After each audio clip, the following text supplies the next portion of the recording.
5, 4, 3, 2, 1. Bismillahirrahmanirrahim. Assalamualaikum warahmatullahi wabarakatuh. Hai, apa kabar semuanya? Khususnya siswa-siswi baru SMP Negeri 3 Cipatat.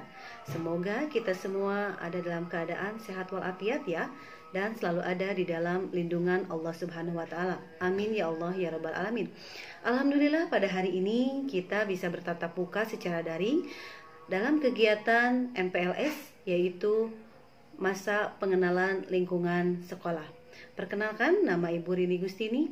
Ibu mengajar pada mata pelajaran Bahasa Indonesia. Namun pada kesempatan kali ini, Ibu akan memberikan materi tentang pembelajaran di masa pandemi COVID-19. Sebelum kita belajar, marilah bersama-sama kita membacakan basmalah. Bismillahirrahmanirrahim. Setelah munculnya pandemi COVID-19 di belahan seluruh dunia, sistem pembelajaran pun mulai mencari suatu inovasi untuk proses kegiatan belajar mengajar. Bahkan, Bapak Menteri Pendidikan menganjurkan seluruh kegiatan di dunia pendidikan harus dilaksanakan di rumah. Dan materi pembelajarannya pun harus disampaikan melalui daring di rumahnya masing-masing. Nah, apa saja sih metode pembelajaran yang dapat dilakukan di dalam pembelajaran COVID-19 ini? Ada beberapa metode. Yang pertama, metode daring. Metode daring adalah memanfaatkan jaringan online atau internet. Biasanya, metode daring ini sangat cocok bagi daerah yang berzona merah. Berzona merah di sini, semua kegiatan harus dilaksanakan di rumah, ya. Dengan menggunakan metode full daring, sistem berlangsung dan seluruh siswa tetap berada di rumah dengan keadaan yang sangat aman. Itu yang pertama. Yang kedua, ada metode luring. Metode luring adalah model pembelajaran yang dilakukan di luar jaringan. Dalam artian, pembelajaran ini dilakukan secara tatap muka ya di sekolah dengan memperhatikan protokol kesehatan yang sangat ketat. Siswa harus memakai masker, menjaga jarak, dan juga selalu mencuci tangan. Metode luring ini sangat cocok digunakan bagi daerah yang berzona hijau dan juga berzona kuning. Nah, metode ini siswa akan diajar secara bergiliran agar menghindari suatu kerumunan, dan juga jam pembelajarannya pun dikurangi, ya, hanya 3 jam pelajaran saja, ya. Yang ketiga, metode kombinasi atau pembelajaran campuran. Metode ini menggunakan dua pendekatan, yaitu pendekatan daring dan juga menggunakan pendekatan tatap muka, ya, dengan melalui video conference, misalnya melalui aplikasi Google Meet, Zoom Meeting, dan juga video call pada aplikasi WA. Nah, itu adalah beberapa metode pembelajaran yang dapat kita laksanakan di era pandemi COVID-19 ini. Tapi di dalam pembelajaran daring ada juga beberapa faktor penghambatnya, ya. Apa saja sih faktor penghambat dari pembelajaran daring ini? Yang pertama, semangat siswa dalam belajar itu menjadi kurang, ya. Siswa jadi kurang di dalam proses pembelajaran, kurang semangat, ya.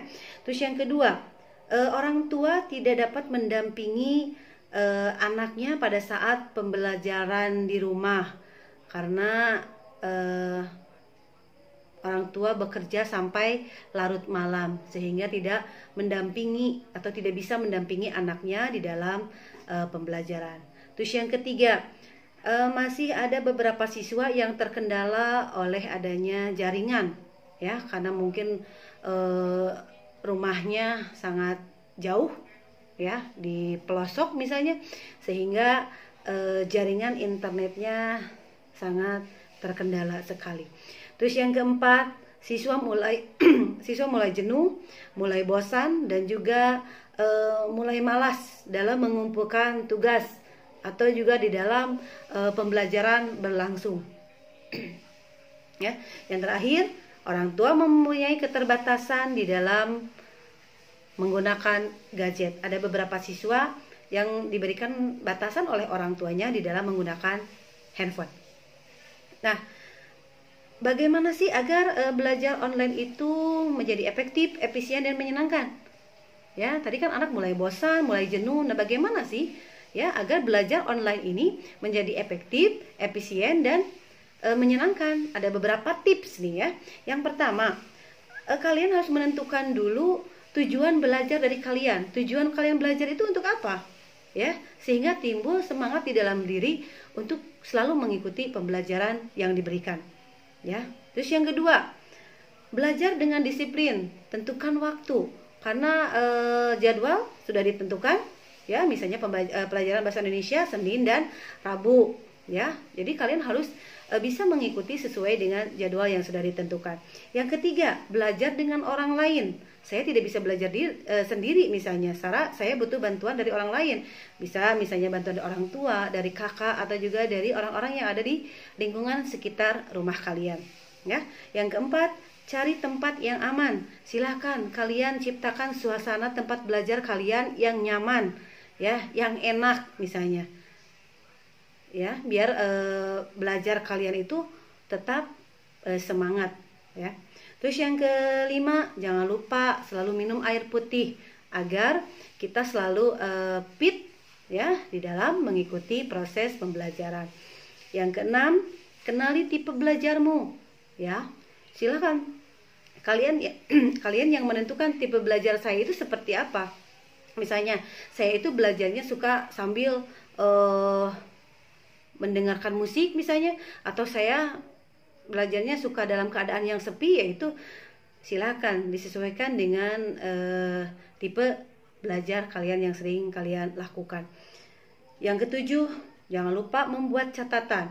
Misalnya ketika guru memberikan materi pembelajaran apa saja, silakan kamu catat yang penting-pentingnya saja.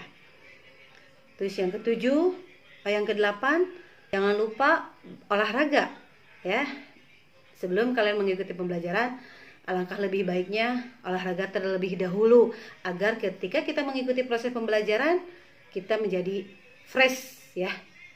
Terus yang terakhir, jangan lupa sediakan cemilan dan mendengarkan musik, ya, agar pembelajaran yang kita ikuti itu menjadi enjoy misalnya, menyenangkan, dan hasilnya juga bisa memuaskan.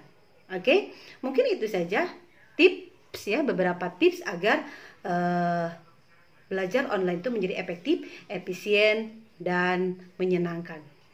Nah, baik, itu materi pada MPLS kali ini. Semoga kalian semua bisa melaksanakan semua kegiatan MPLS ini dari awal sampai akhir dalam keadaan sehat dan selalu diberikan kelancaran, ya. Jangan lupa selalu kita berdoa semoga pandemi ini cepat berlalu sehingga kita bisa mengikuti pembelajaran di sekolah, ya, bertemu dengan guru, Bapak dan Ibu guru, juga teman-teman kalian semuanya. Oke, tetap semangat, jangan lupa selalu menjaga kesehatan, dan sukses semua untuk kita. Terima kasih. Wassalamualaikum warahmatullahi wabarakatuh.